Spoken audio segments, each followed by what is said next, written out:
¿Cómo están, amigos? Bienvenidos a un nuevo capítulo de Revolución Circular, podcast sobre economía circular y cuarta revolución industrial, aquí en TXS Radio, la primera radioemisora dedicada a la ciencia y tecnología. Soy Petar Ostovich y este podcast es traído a ustedes cada semana gracias al Centro de Innovación y Economía Circular CIEC.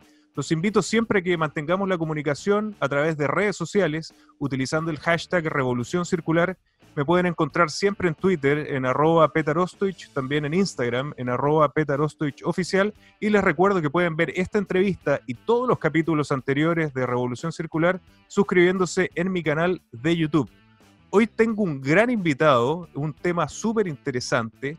Él es José Ignacio Parada. Es abogado de la Pontificia Universidad Católica de Chile, con un paso por la Universidad de Heidelberg en Alemania y cursos de innovación en Babson College en Estados Unidos. En el 2014 fundó BioElements, empresa chilena dedicada a producir productos alternativos al plástico convencional que sean biodegradables, compostables, no biotóxicos ni tóxicos por metales pesados. Hoy están presentes en Chile, Perú, México, y pronto estarán entrando en mercados como el de Colombia y Estados Unidos. Con BioElements fueron ganadores del Babson College Rocket Pitch del 2017 y finalistas del CCU Endeavor en el 2020. José Ignacio, bienvenido a Revolución Circular. Muchas gracias, Petar, por la invitación y nada, buenísimo poder estar acá presente en Revolución Circular. Oye, realmente apasionante lo que están haciendo. Yo como ingeniero también soy un apasionado de los materiales, de la ciencia de materiales, y además BioElements toca elementos que son súper importantes hoy en el contexto que estamos viviendo en el mundo, pero particularmente en Chile. Pero antes de entrar un poquito más en detalle para la gente que no conoce lo que hace BioElements, una pequeña descripción de qué es la empresa y en qué se están enfocando en la actualidad.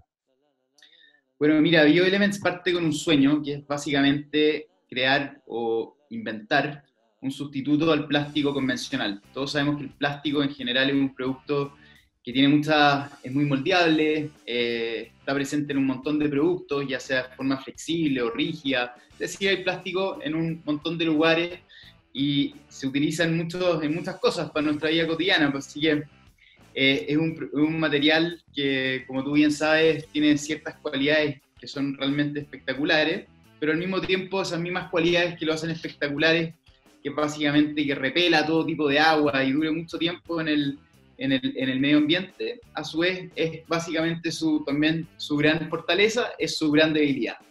Y nosotros pensamos, tiene que haber alguna forma o alguna formulación para poder lograr crear un material que tuviera estas mismas cualidades de flexibilidad, de durabilidad, para servir como empaque o empaquetado en general, pero que dure menos de los 400 años que nos dicen que dura el plástico normal. Entonces ahí fue cuando con esta misión nace BioElements con el objetivo de buscar un material que fuera un sustituto realmente que pudiera servir un material que pudiera servir de fuente de energía para distintos microorganismos, y eso es básicamente lo que significa ser biodegradable. Y encontramos un material, logramos dar con una formulación en la cual logramos dar cuenta que nuestro material es biodegradable en todo tipo de condiciones de medio ambiente. Cuando nosotros hablamos de biodegradación tenemos que siempre hablar de un género. El género que puede definirse como aquel material que puede servir de fuente de energía para distintos microorganismos. Esa es básicamente como la cuestión madre, podría decirse, el género. Pero la biodegradación tiene distintos tipos. Existe biodegradación con oxígeno, biodegradación sin oxígeno, biodegradación con oxígeno y alta o bajas temperaturas, biodegradación con oxígeno a bajas temperaturas, que se llama mesófilo, termófilo, aeróbico, anaeróbico. Es decir, hay un montón de condiciones en las cuales puede un material biodegradarse, y obviamente que los tiempos de biodegradación también van a estar directamente relacionados con la cantidad de oxígeno o no que haya, con la temperatura o no que pueda haber, con la humedad, etcétera. Son un montón de variables. Y ahí es cuando BioElements empezamos a tratar de certificar nuestro material, no solamente en condiciones como de laboratorio, que se podría decirse que es lo que ocurre, o las condiciones como más perfectas para que un material se pueda biodegradar, que es lo que usualmente conocemos como compostaje. Cuando nosotros hablamos de compostaje en términos generales, todo compostaje industrial siempre requiere de una fase en la cual haya alta presencia de oxígeno y altas temperaturas. Por lo tanto, es una cuestión que no pasa si no pasa en cualquier medio ambiente, tiene que ser algo bien específico. Y ahí es cuando empezamos a tratar de certificar nuestro material en algo que fuera completamente distinto a un compostaje. ¿Y cuál es lo que es completamente distinto a este tipo de biodegradación en condiciones de compostaje?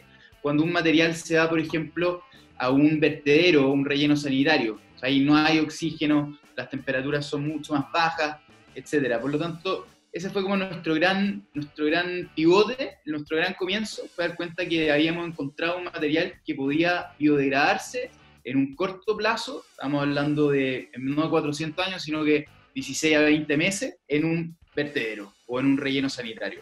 Ese fue como el primer gran hit de BioElements.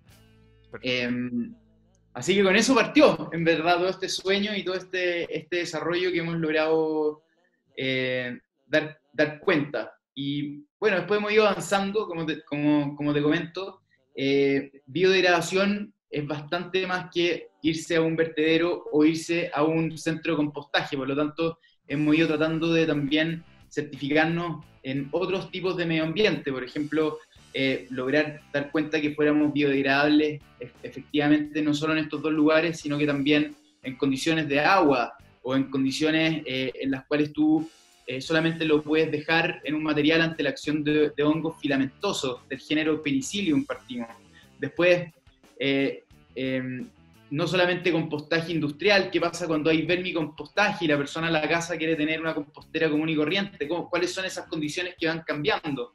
Y en general hemos ido pasando esta etapa y hemos ido pasando estos tipos de certificaciones, tanto en Chile, en Perú, en México, ahora tenemos otra certificación europea y lo mismo estamos haciendo con Estados Unidos y ha sido un tremendo hit para nosotros poder ir cumpliendo con estas distintas etapas de certificación para poder dar cuenta que sí efectivamente existen nuevos materiales o aleaciones de materiales que efectivamente pueden biodegradarse en todo tipo de condiciones y eso ha sido increíble porque estamos resolviendo al final un problema de carácter global netamente con crear un nuevo material, con una aleación de un nuevo material. Y eso es lo que nos motiva y lo que nos potencia en BioElements. Para ponerlo en contexto, hoy estamos hablando que tu competencia natural son materiales plásticos, ¿no es cierto? Principalmente y lo que conocemos todos y que todos usamos hasta cierta fecha, que son las bolsas, ¿no es cierto? ¿Qué materiales hoy BioElements está reemplazando del mercado? Para ponerlo en ejemplos súper prácticos. Sí, hoy día, por ejemplo, nosotros le llamamos biobolsas, ¿no? Porque tiene un componente biológico dentro. Pero básicamente una bolsa es una forma de un material, es un corte, un tipo de corte que tú le das a un material, ya sea plástico o de cualquier otro material, ¿no? Y hoy día estamos haciendo muchas biobolsas, también muchos sobres, empaques primarios, secundarios. El mismo concurso que tú nombraste con Endeavor y CCU fue porque logramos desarrollar un film termocontraíble como para tratar de hacer las latas de cerveza, las latas de bebida, para poder tratar de empacar todas estas cuestiones, que hay mucho plástico que uno no ve en verdad. De hecho, la mayor cantidad de plástico que se utiliza a nivel nacional y a nivel global, en verdad no está en las bolsas. La bolsa es el tip del iceberg, digamos. Pero en verdad todo el plástico que está, cuando tú vas al supermercado y veis todos estos grandes anaqueles llenos de productos empaquetados en plástico muchas veces, hay mucho más plástico detrás para poder llegar a ese lugar. Y eso es donde nosotros queremos hoy día también enfocarnos. Y ese es un poco también lo que nos está motivando en este 2020 en BioElements y la razón por la cual llegamos a conocerte también a ti por el Endeavor. Oye, y para ir específicamente al material, ¿por qué tiene estas cualidades y estas particularidades que se pueden lograr, los beneficios medioambientales que logran con estos films de BioElements? ¿De qué está hecho el material? ¿Cómo es el proceso? ¿Y de dónde se consiguen? Y de dónde se desarrolló también esta tecnología y este conocimiento? Perfecto. Mira, cuando nosotros hablamos de en el análisis de los plásticos en términos generales podemos tener como dos grandes divisiones. La primera es, tenemos un producto que puede ser netamente fósil y otro producto que puede ser biobasado, ¿ok? Y puedes tener distintos niveles de biobasado y ahí van las diversas formulaciones que tú puedes tener. Lo importante acá es que nosotros logramos encontrar un material que tiene un componente biobasado importante en base al almidón, también ácido poliláctico y otros materiales, y lo logramos mezclar de cierta forma, y con esta composición biobasada logramos llegar a un objetivo claro. ¿Y cuál es el objetivo claro? El objetivo claro es el del análisis de ciclo de vida, es decir, ¿qué le pasa a ese material una vez que es desechado? Y ese análisis de ciclo de vida es lo que yo te comentaba, que logramos dar cuenta que el material es biodegradable en distintos tipos de condiciones. Y ese es el objetivo. Yo creo que también hay muchas veces, muchas leyes o proyectos de ley se van olvidando un poco de cuál es lo importante, qué es lo que nos molesta básicamente muchas veces desde el punto de vista medioambiental. Y qué es lo más importante, es ver cómo ese material, ya sea de que esté hecho de A, B, C, D, da lo mismo, cómo se comporta en el medio ambiente. Y para eso son súper importantes estas tres cualidades que yo te recién te nombré. Primero, que sea biodegradable.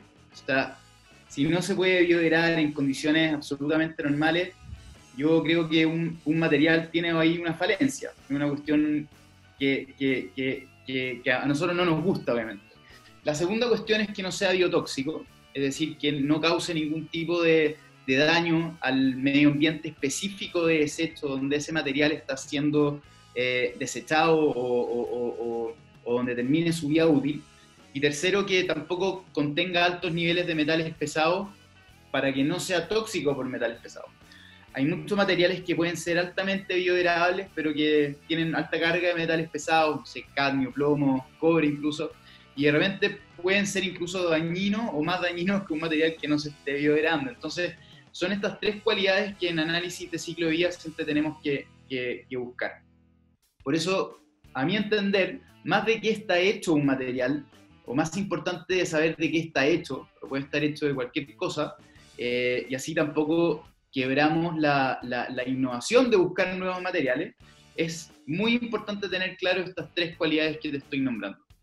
Sí, eso cuando leí más sobre Bioelements fue súper interesante entender en particular el hincapié que hacían en este concepto de no biotóxico y no tóxico, y además, creo que lo tuvimos en una conversa previa también, los tiempos de biodegradación. O sea, son dos variables que son súper importantes, porque una es que algo también se pueda biodegradar en 200 años, distinto a que se pueda degradar en 10 o 5 o 3 años, que creo que también es una de las características que ustedes tienen. Pero lo otro es esto de lo no biotóxico ni no tóxico, porque una vez biodegradado, esos componentes van a quedar en el ambiente y en la tierra. Por ejemplo, yo veía uno de los productos que ustedes tienen que justamente es para la agricultura, ¿no? Que en eso tiene absoluto sentido, porque va a ser un material que está destinado a ser utilizado en el mismo suelo, y que cuando se degrade tiene que tener compuestos que no dañen al medio ambiente. Pero esos puntos yo lo encuentro muy interesante, y si nos puedes dar más detalles de qué han logrado, qué han conseguido ustedes en términos de tiempos y en términos de efectos sobre el medio ambiente para sus clientes. Perfecto, mira, nosotros hemos logrado dar cuenta en términos de tiempos de biodegradación que tú en condiciones súper favorables te puedes biodegradar arriba de un 80 o hasta 90% incluso en menos de 6 meses. Y en condiciones ya un poco más desfavorables, como podría ser un vertedero, un relleno sanitario, incluso condiciones medioambientales como convencionales, sin tantas mayores temperaturas y solo mediante la acción de microorganismos, también hemos logrado dar cuenta diversas cinéticas de biodegradación que van en un plazo entre 16 a 20 meses para poder lograr arriba del 80 o 90% de biodegradación dependiendo del producto. Lo cual ha sido súper interesante porque en verdad son números que nosotros pusimos frente a potenciales certificadores y ellos nos empezaron a dar los números. No es una cuestión que nosotros sabíamos que nos íbamos a demorar un poco menos que 400 años, pero, y teníamos este plazo de 6 meses que es en base a una normativa súper específica, pero también queríamos saber qué le pasaba al material cuando estaba en condiciones chilenas o latinoamericanas de biodegradación, porque muchas veces copiamos también o se copian iniciativas de certificación o métodos sobre certificar ciertos materiales en base a condiciones que existen en laboratorios en Alemania, ¿cachai? Entonces, las condiciones reales de biodegradación en Chile y en general en Latinoamérica y en verdad en todo el mundo son bien distintas de las cuales existen en el papel. Y ahí también hay un montón de métodos que hemos ido tratando de sacar con los distintos certificadores, tanto chilenos como extranjeros, a los cuales nosotros estamos sometiendo nuestro material. Entonces, en términos de plazo, claro, pasamos de este gran número a números bastante más reducidos, lo cual para nosotros es súper increíble, en verdad. Y cuando hablamos de biotoxicidad y toxicidad por metales pesados, es un punto que nosotros tocamos específicamente porque hay ciertas normativas que lo empezaron a exigir, porque también entendemos que hay ciertos productos de nosotros, como el caso del agro, que es en este caso el biomulch, que va a estar en contacto con un suelo en particular. Y ese suelo antes estaba siendo plantado y cosechado con plástico convencional y después cortado de cierta forma y después era irreciclable ese material, por lo tanto se terminaba quemando en el medio ambiente, y lo cual obviamente no es bueno de ningún punto de vista. Y nosotros cuando dijimos, chuta, queremos ver cómo le va a nuestro material en condiciones de suelo, y hicimos básicamente 3 estudios, uno en la zona centro, uno en la zona centro-sur y uno un poquito más hacia el sur, porque obviamente las condiciones de humedad también van cambiando, y fuimos ahí midiendo también la toxicidad del suelo, y nos dimos cuenta que nuestro material, incluso al no ser biotóxico, ayudaba a la germinación de semillas de forma mucho más rápida que si estuvieran solo en contacto con el suelo, o incluso ante la comparación de tierra de hoja convencional. ¿Y por qué? Porque tiene básicamente esto sirve de nutriente frente a las semillas. ¿Y cuáles son las semillas más delicadas, podríamos decir? Son generalmente las lactuba sativa, que son las lechugas. La lechuga es como la semilla más delicada con las cuales se realizan estos estudios, que están en base a normativas internacionales, así que es súper, súper interesante. Y después, en términos de toxicidad por metales pesados, nos dimos cuenta que había muchos materiales de otros por ejemplo, papel o género o TNT, que podían ser quizás, no sé, algunos a primera vista como más eco o más ecológico que incluso el plástico o que cualquier otro material, pero empezamos a ver de repente que estaban impresos de cierta forma que tenían alta cantidad de metales pesados por las mismas tintas y sistemas de impresión que se estaban utilizando. Y también nos dimos cuenta que cuando uno quiere comparar materiales en estos 3 casos, biodegradación, biotoxicidad y metales pesados, tenemos que ver que no es solamente contra el plástico, sino que aquí hay un montón de empaques o materiales que sirven para poder empacar cosas, y como los empaques están presentes en absolutamente todo, teníamos que también analizar otros materiales. Y uno de los materiales que también analizamos fue el papel, y nos dimos cuenta que el papel, cuando tú lo reciclas, constantemente va adquiriendo ciertos metales pesados una vez que tú lo vas reciclando una y otra vez. Y eso obviamente que, claro, lo fuimos midiendo y nos dimos cuenta que también habían papeles incluso que podían ser tóxicos por metales pesados, no solamente por las tinturas, sino que también por el propio sistema de reciclaje de los mismos. Entonces, en BioElements lo que quisimos hacer fue, oye, mira, pongámonos la vara alta, hagamos que nuestros materiales sean biodegradables en todo tipo de condición, hagamos materiales que no sean biotóxicos y hagamos materiales que no sean tóxicos por metales pesados. Es básicamente ese nuestro objetivo. Y en eso nos hemos dedicado. Buenísimo, y de hecho, con lo que acabas de decir, si lo contrastas contra los principios de la economía circular, cuadran absolutamente. Una de las características principales que se están desarrollando o buscando hoy es utilizar materiales que no sean tóxicos. Y en ese sentido creo que también en una conversación lo conversamos, ¿no? en un momento lo conversamos, de repente hay esta idea de que la ciencia de materiales se detuvo en el tiempo, por lo tanto toda la discusión que tenemos que tener de reciclaje, economía circular, está como muy detenida en el tiempo, es como si apretáramos pausa, y estos fueran los materiales que nos van a acompañar desde ahora hasta en el futuro hasta siempre. Y esto lo que ustedes empiezan a demostrar es lo contrario, ¿no? Que la ciencia de materiales es una ciencia viva, llena de innovación, que me llena de orgullo que sea una empresa chilena, y que están desarrollando nuevos materiales que vienen justamente a enfrentar estos desafíos que son planetarios. ¿Qué están haciendo en nuevos productos, en nuevas aplicaciones, pensando en esta apertura de mercados que están teniendo? Ya no solamente están en Chile, están en Perú, están en México, están prontos a entrar, si es que ya no entraron a Estados Unidos, pero ¿qué otras industrias, qué otros productos están desarrollando, quizás qué otras innovaciones? Sí, bueno, la primera pregunta o el primer tema que tú tocaste como de la ciencia de los materiales e innovación en ese sentido, concuerdo plenamente contigo. O sea, en general las discusiones sobre este tema se basan en que no existen nuevos materiales y aquí estamos y vamos a vivir los próximos X cantidad de años con los mismos materiales y listo. Y me parece también que desde un punto de vista como normativo, me parece un poco erróneo. Sí me parece, creo que aquí hay dos cosas importantes. La primera, entiendo y hay que entender que obviamente los materiales van a ir mutando en el tiempo y que van a existir formulaciones y aleaciones de materiales que en un principio podríamos pensar que no van a funcionar, pero que después las certificaciones y las pruebas demuestran lo contrario. Y yo creo que tiene que haber más personas que se puedan atrever a dar cuenta de que sí, oye, si yo mezclo tal material con este otro material, quizás va a salir. Quizás no te salga, pero ya ahí hay una cuestión de un poco también de suerte y el trabajo que se va desarrollando detrás.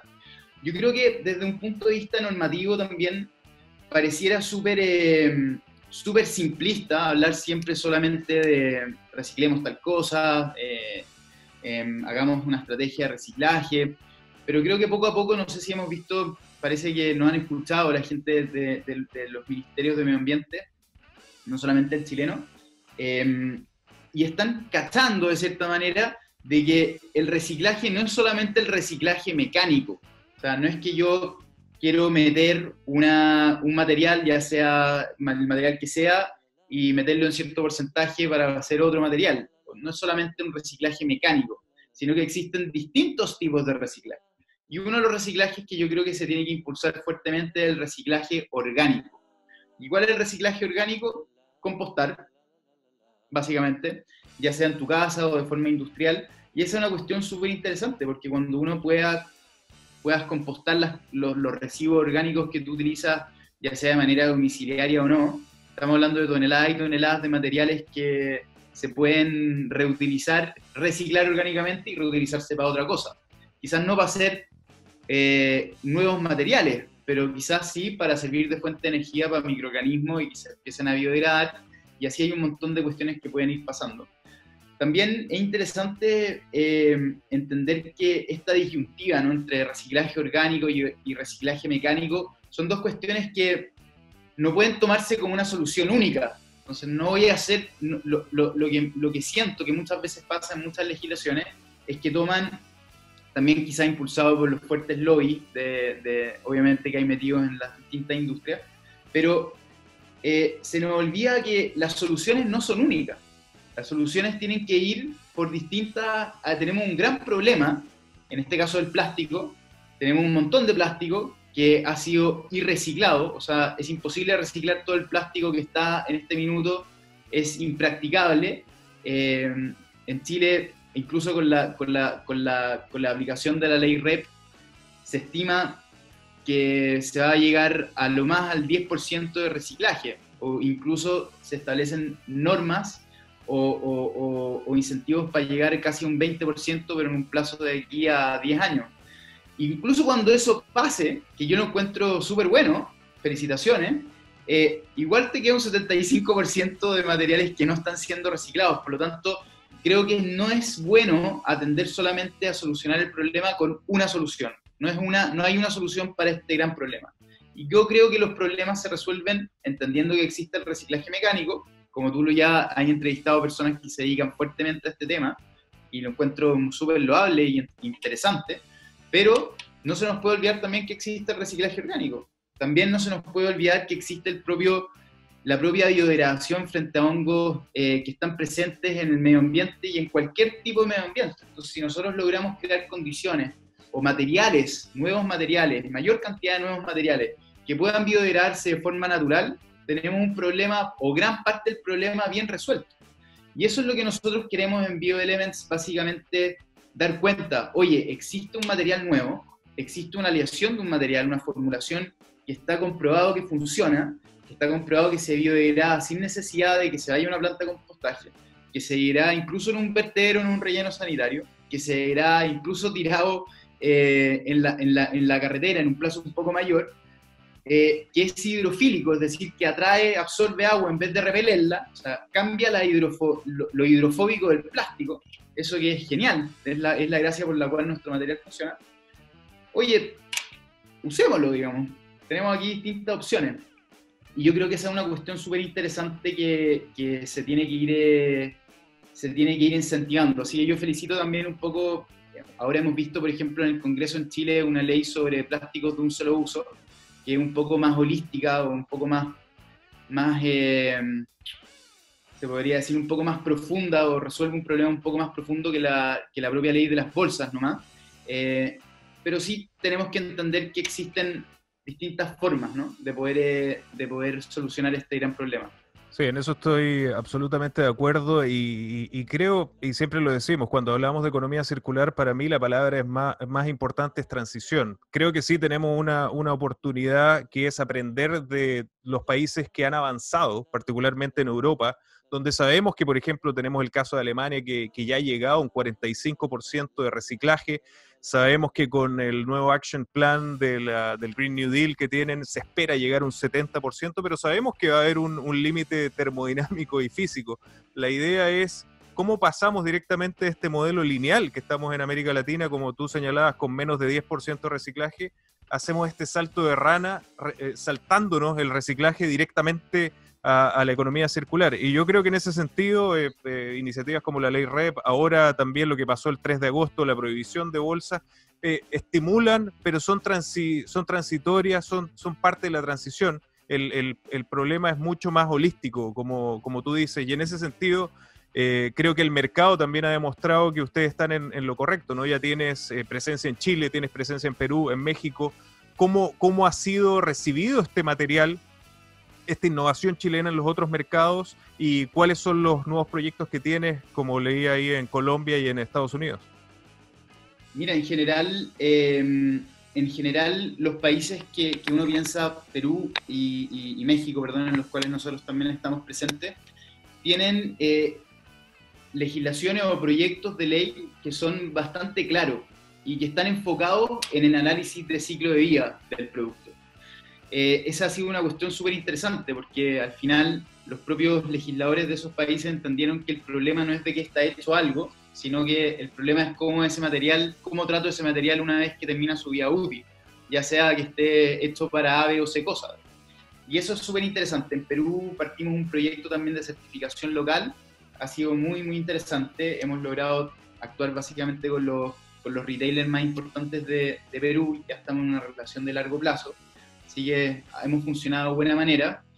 México, al ser un país federado, también tiene un montón de normativas y obviamente todavía no hay una ley federal que rija para todos los diversos estados mexicanos, pero de los 35 estados, si mal no recuerdo, hay 28 que ya han regulado este tema, por lo tanto, y también enfocado en análisis de ciclo de vida, en tener materiales biodegradables, no biotóxicos ni tóxicos por metales pesados. A algunos lo de la toxicidad no les importa mucho, pero para eso es un plus.